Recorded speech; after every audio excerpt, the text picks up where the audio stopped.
Assalamualaikum warahmatullahi wabarakatuh. Salam sejahtera bagi kita semua. Selamat siang kepada Bu Retno sebagai dosen kelas biologi teknik dan teman-teman semua. Kami dari kelompok 2 akan mempresentasikan mengenai efek paparan TCP pada sel epitel kornea manusia, kerusakan oksidatif, penghentian siklus sel, dan proptosis. Sebelumnya kami akan memperkenalkan diri terlebih dahulu. Perkenalkan, nama saya Akila Nanti dengan nomor NPM 2306251582.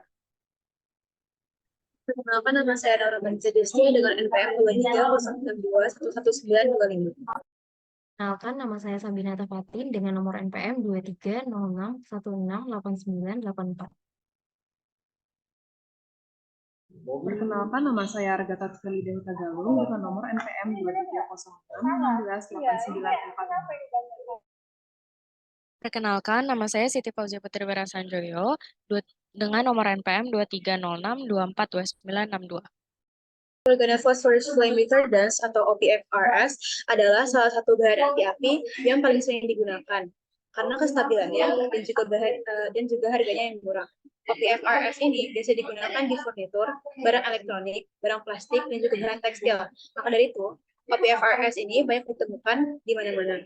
Bisa ditemukan di rumah, sekolah, dan bahkan juga di mobil. Di antaranya, TCPP dan TCEP adalah bahan-bahan dominan yang ada di OPFRS. Bisa dilanjut selanjutnya. TCPP dan TCEP ini adalah bahan yang sulit untuk biodegradasi dan juga diduga dapat menyebabkan sitotoxicity. Sito artinya sel dan toxicity artinya toxic atau beracun, yang bisa menyebabkan oxidative stress, ferroptosis, atau salah kematian sel, dan juga dysregulasi siklus sel. Karena TCPP dan TCEP ini ada di mana-mana, kita tidak bisa menghindari TCPP dan TCEP. Masih slide sebelumnya. Dan kedua bahan ini bisa kontak dengan manusia dengan diinhalasi atau dihirup, dikonsumsi, dan juga kontak langsung. Dari itu, maaf masih slide yang sebelumnya. Maka dari itu, pada presentasi kali ini, kita akan mencari efek TCPP dan TCEP pada human corneal epithelial cells atau HCC. Bisa dilanjut.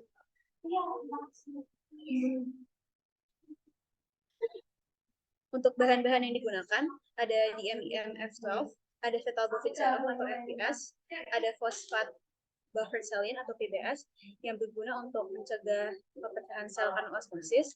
Lalu ada culture plates, ada viabilitas cell assay kit, ada cell cycle detection kit, ada total RNA extraction reagent kit, ada reactive oxygen special assay kit, dan juga ada TCEP dan TCPP yang akan digunakan.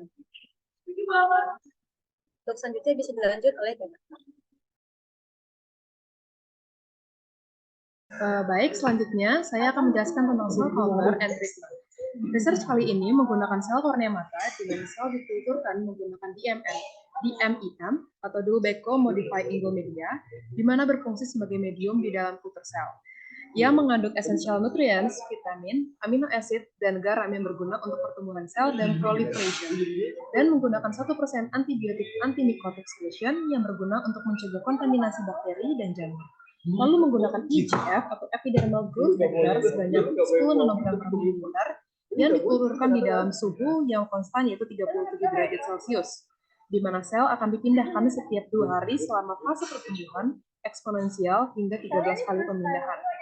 TCPP dan TCEP akan dilarutkan menjadi 100 mg per liter dengan DMSO, lalu akan dilarutkan dengan DMEM ke dalam konsentrasi yang berbeda. Lalu larutan tersebut akan disaring dan disimpan pada suhu 4 derajat Celcius.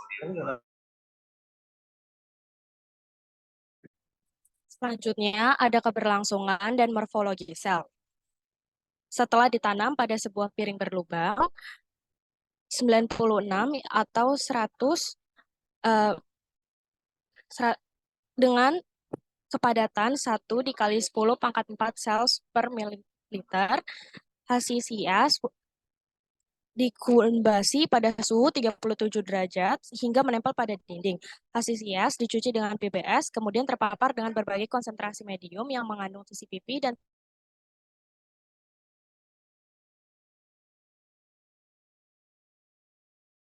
liter untuk 24 jam.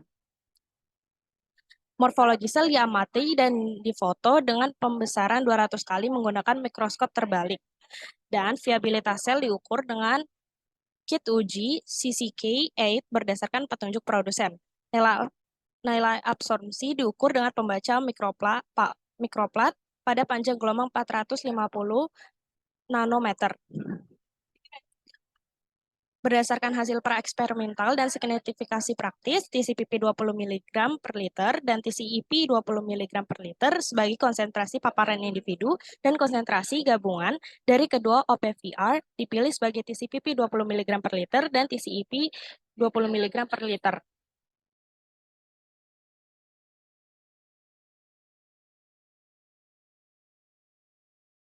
Oke, jadi di sini saya akan menjelaskan tentang deteksi ROS intraseluler. Jadi untuk mendeteksi konsentrasi spesies oksigen reaktif atau ROS intraseluler itu menggunakan kit uji spesies oksigen reaktif. Di sini menggunakan probe fluoresen DCF-HDA untuk mengukur ROS. Sesuai dengan persyaratan, HCEC yang telah ditempatkan dalam sexual plate itu diberikan perlakuan tertentu selama 24 jam. Nah, setelah paparan selama 24 jam, HCEC itu dicuci dalam sexual plate menggunakan PBS atau fosfat buffered saline sampai 2 kali. Nah, setelah pencucian 1 mm larutan fluoresen DCF-HDA yang telah diencerkan dengan F12 pada konsentrasi 10 μm, itu ditambahkan ke setiap sumur yang berisi HCC.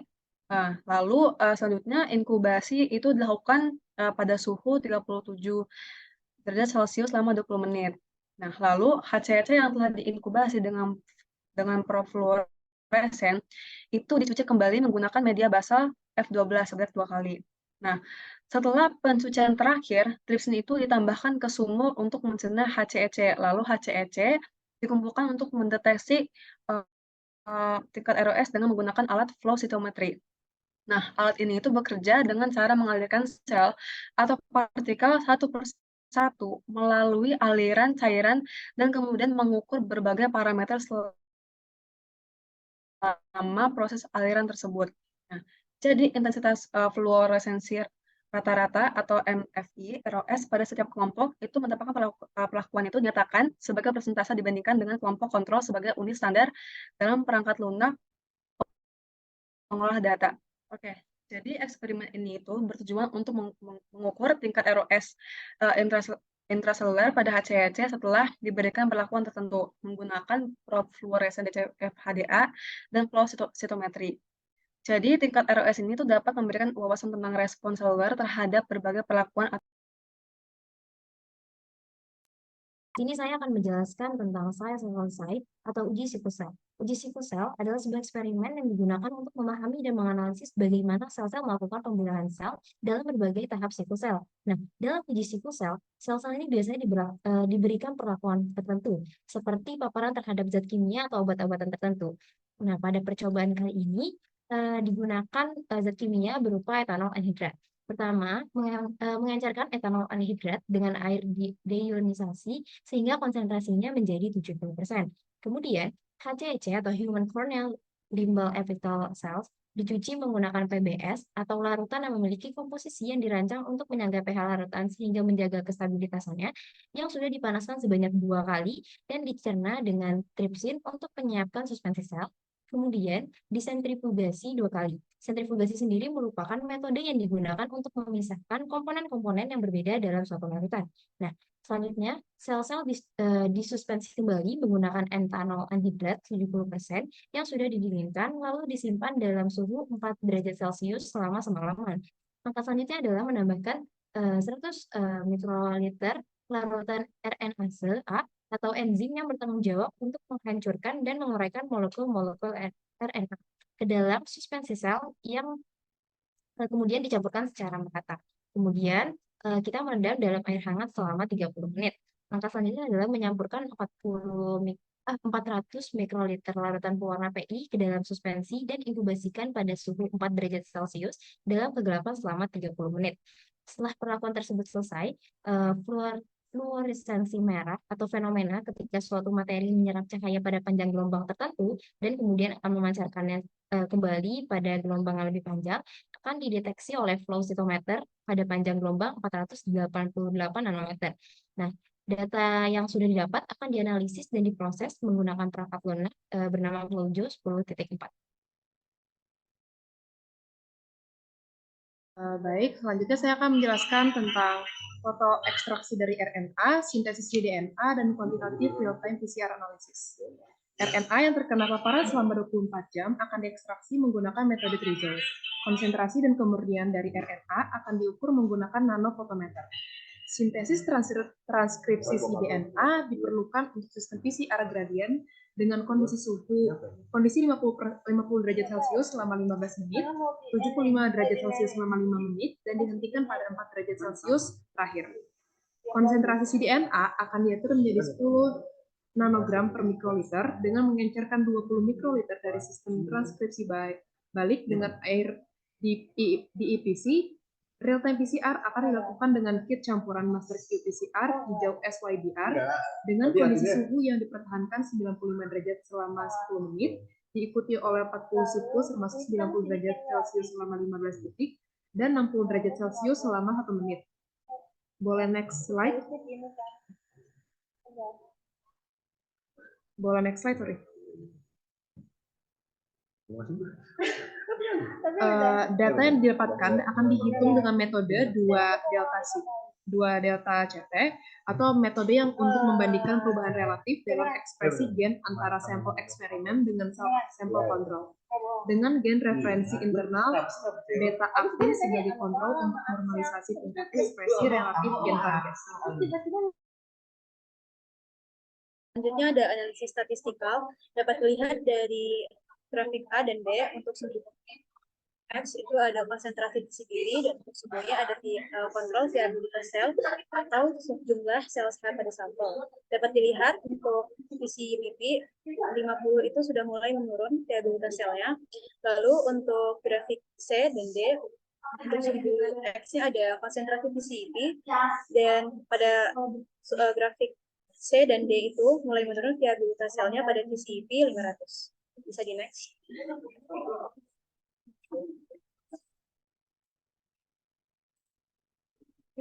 Nah, untuk foto ini adalah ketika HCHC dicampur TCP dan TCP secara bersamaan. Untuk yang A itu adalah foto sel yang sudah diperbesar 200 kali, dapat dilihat bahwa viabilitas selnya masih sehat. Lalu pada TCP 20 mg sudah mulai sedikit rusak, dan juga TCP mirip-mirip dengan TCP. Lalu jika dikombinasikan TCP dan TCP, sel rusak makin parah.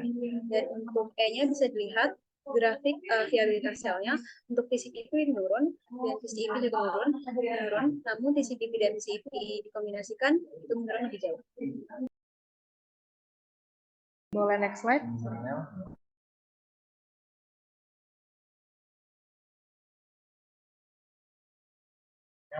Oke, saya akan menjelaskan tentang result and discussion. Bagian yang pertama adalah pengaruh TCPP dan TCEP terhadap viabilitas sel. Berdasarkan research kali ini, tidak ada perubahan yang terlalu terlihat di dalam kelangsungan hidup sel sehingga konsentrasi TCPP mencapai 20 mg per liter dan TCEP mencapai 200 mg per liter, yang akan mengakibatkan viabilitas sel HCEC akan berkurang ketika mencapai konsentrasi ini. Ketika konsentrasi baik dari TCPP atau TCEP naik, maka viabilitas sel akan semakin berkurang.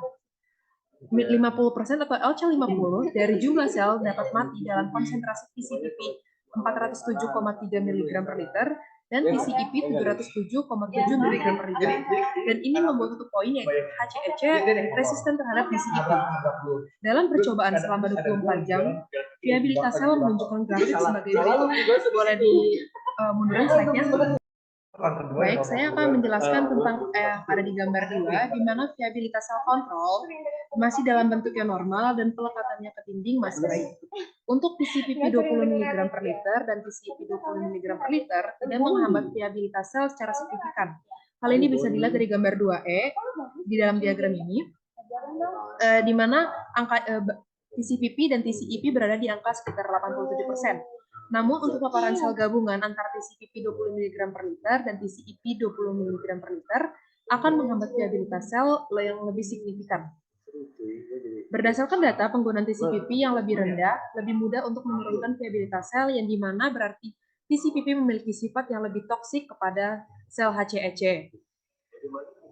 Paparan gabungan dari kedua OPFR ini akan memiliki toksisitas yang lebih tinggi kepada sel HCEC.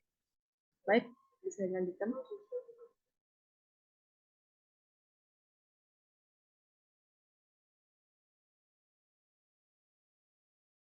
Baik, di sini saya akan menjelaskan tentang paparan kombinasi TCPP dan TCEP meningkatkan kerusakan oksidatif.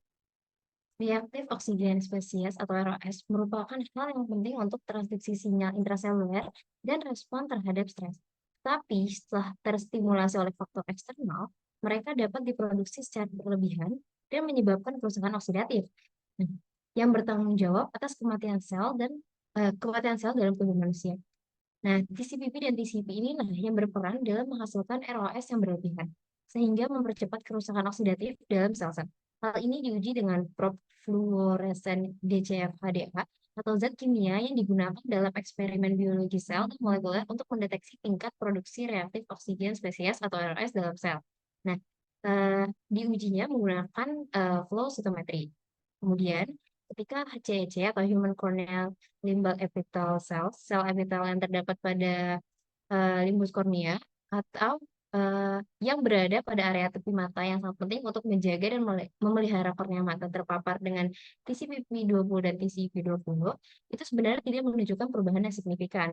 Konsentrasi rendah dari TCPP20 dan TCP20 memicu mekanisme pertahanan diri dalam HCEC untuk menjaga homeostasis. Namun, paparan kombinasi TCPP dan TCEP menyebabkan peningkatan tajam sebesar 110,92%, yang pada akhirnya mengakibatkan kerusakan oksidatif dan disregulasi siklus. Selanjutnya, pada percobaan kali ini, untuk mengetahui apakah bahaya kombinasi TCPP dan TCEP menginduksi deregulasi siklus sel melalui kerusakan oksidatif.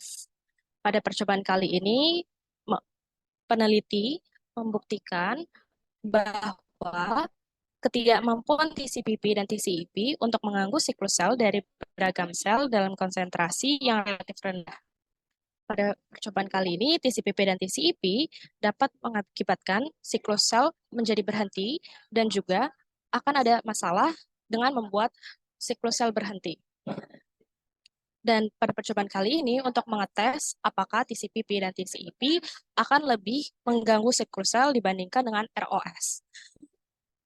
Dari percobaan kali ini juga dapat disimpulkan bahwa ketika TCPP atau TCEP bertemu dengan sel siklus, itu tidak akan terlalu berpengaruh. Tapi ketika siklus sel bertemu dengan keduanya dari sama waktu, maka akan terjadi hal yang aneh. Boleh selanjutnya.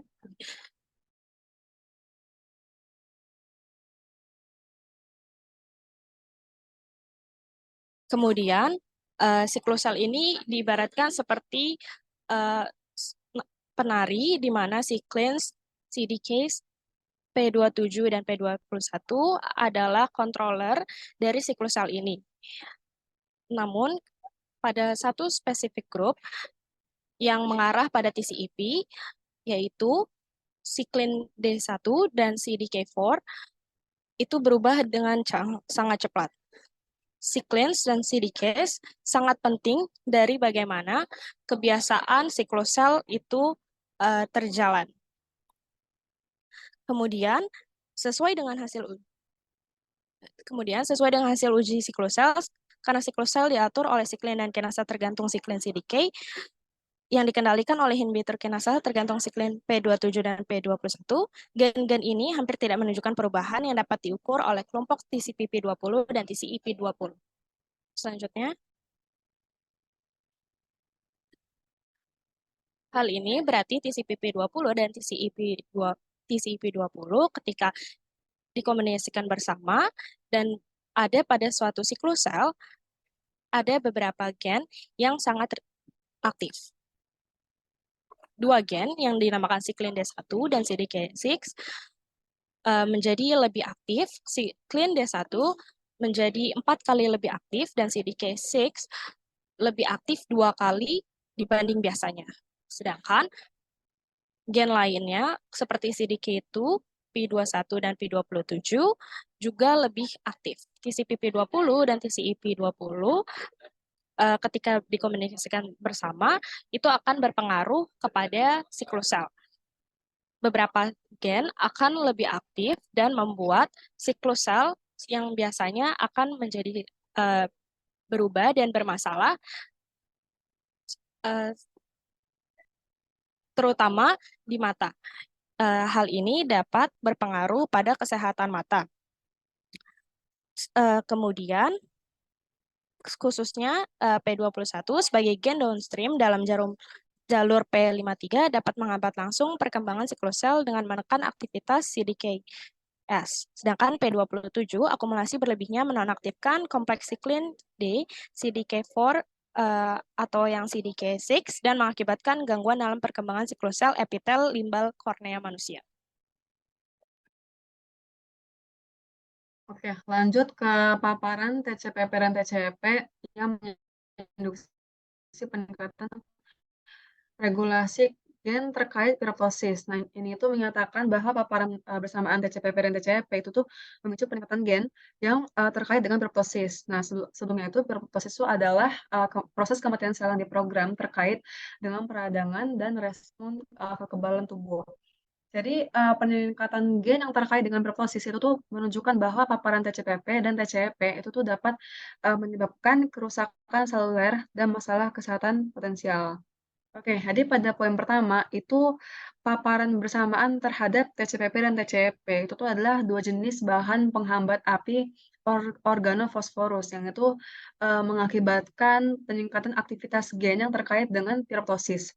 Terus yang pada poin kedua itu tuh paparan terhadap TCPP dan TCP itu dapat mengaktifkan jalur pirotosis dalam sel yang pada gilirannya dapat menyebabkan kematian sel yang di yang terprogram dan potensi masalah kesehatan.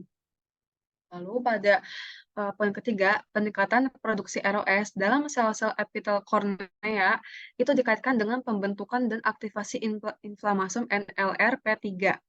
Itu salah satu jenis inflamasum yang terpenting dalam merespon berbagai stimulus yang memicu peradangan. Dan ini tuh juga menyebabkan pelepasan caspase 1 dan IL-1 beta yang dapat memicu peradangan dalam sistem kekebalan tubuh.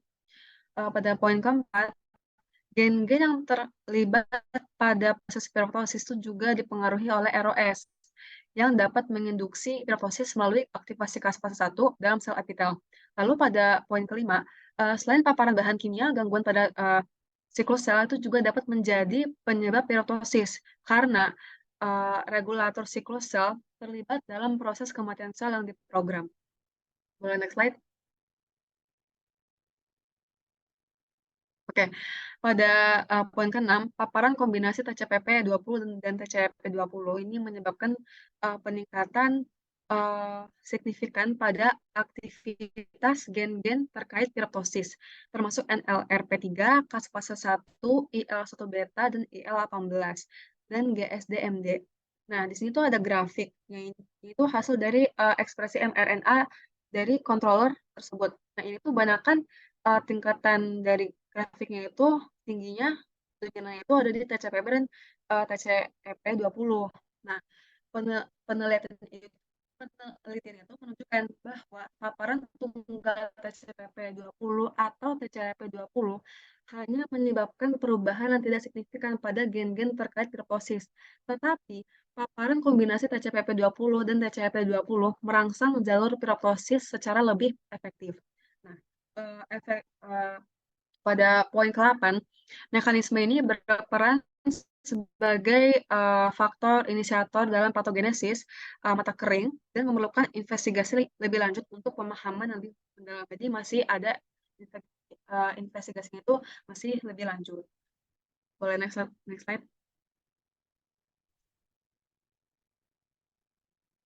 Oke, jadi untuk conclusion-nya itu para peneliti menemukan bahwa paparan bersama TCPP20 dan TCP20 pada sel epitel kornea manusia itu menyebabkan tingkat sitotoksisitas yang lebih tinggi, kerusakan oksidatif, dan penahanan siklus sel dibandingkan dengan paparan individu TCPP20 atau TCP20. Nah, hal ini itu terjadi karena ketidakseimbangan dalam sistem oksidasi sel yang memengaruhi siklus sel dan meningkatkan resiko kematian sel terprogram atau tertosis yang berpotensi menyebabkan mata kering. Meskipun mekanisme dan deteksi itu masih lebih lanjut dan masih perlu dipelajari, cedera kornea akibat TCPP dan TCP itu menjadi masalah serius bagi kesehatan manusia. Baik, jadi sekian mengenai efek paparan TCPP dan TCP pada sel epitel kornea manusia. Sekian, terima kasih.